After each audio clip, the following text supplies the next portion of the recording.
Hey guys, this is Brett and Alice from the Prosecutors podcast, and this is a Prosecutors short.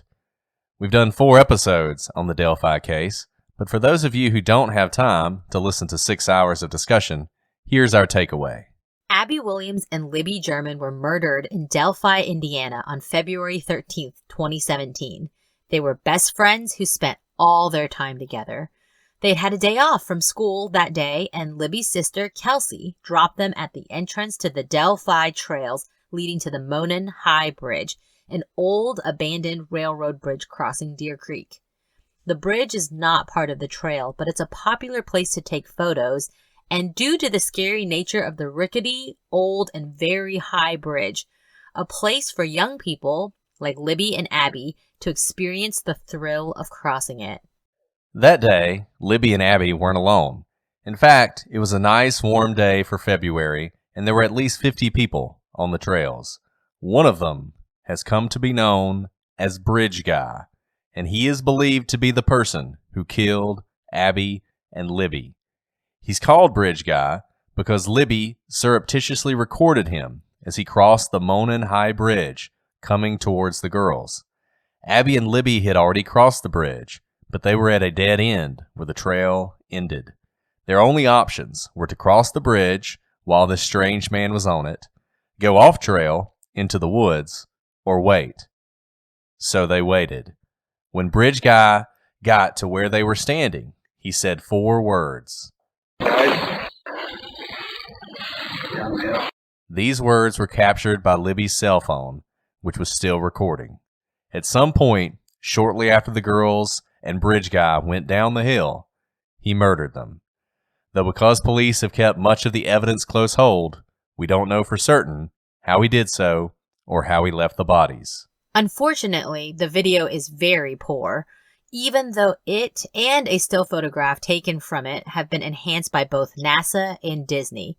It's impossible to tell exactly who the individual on the bridge might be. However, there were people on the trail that day who saw a person that gave them the creeps, and their description to police resulted in 2 different sketches. And when we say different, we mean very different.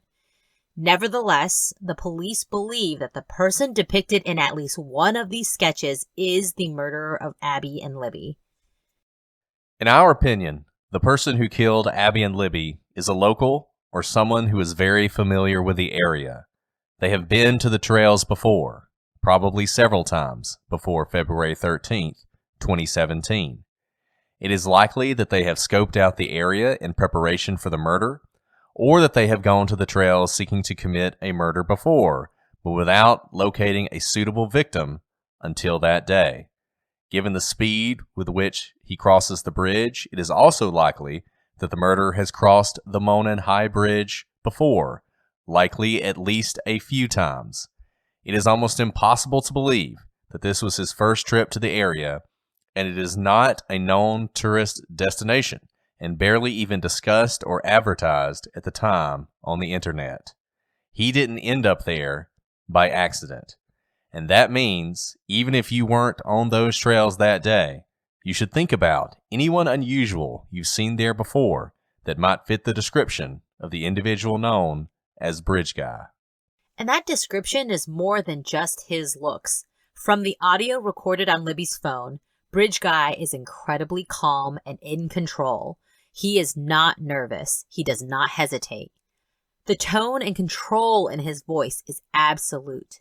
It is unlikely that someone not used to command could fake it in such a convincing way.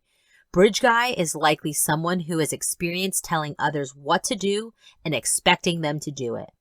He may be former or current military or law enforcement.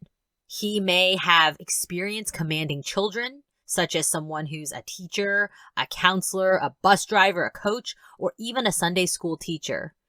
Moreover, given the apparent ease with which he killed, he may also be someone used to killing, such as a farmer, a rancher, or a hunter. And based on his clothing, it is likely that he is working class. When thinking about Bridge Guy, don't lose yourself in the video, the photo, or even the sketches. We aren't looking for a person so much as we are looking for a personality. We are looking for someone who could commit these horrible crimes, do it quickly, and then get away without getting caught. As we said earlier, the police have been very close hold with evidence in this case. We hope that changes. The police have told the public that the scene contained a large amount of physical evidence.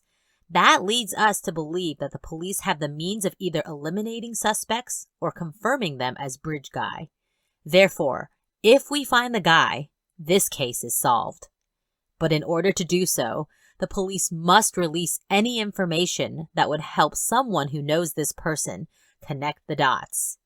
We need information that might trigger a friend or a spouse or a coworker the realization that they know the man who did this. It has been nearly 4 years since Abby and Libby were murdered. Time is running out. If you're interested in a much more in-depth dive into this story, check out our 4 episodes on the Delphi Murders, or listen to the Down the Hill or Scene of the Crime podcasts. If you have any information about this case, please contact the Delphi Police Department tip line at 844-459-5786. Once again, that is 844-459-5786. Tips are anonymous, and you might just hold the key to solving this mystery. These girls and their families deserve justice. And with that, I'm Brett. And I'm Alice. And we are the Prosecutors.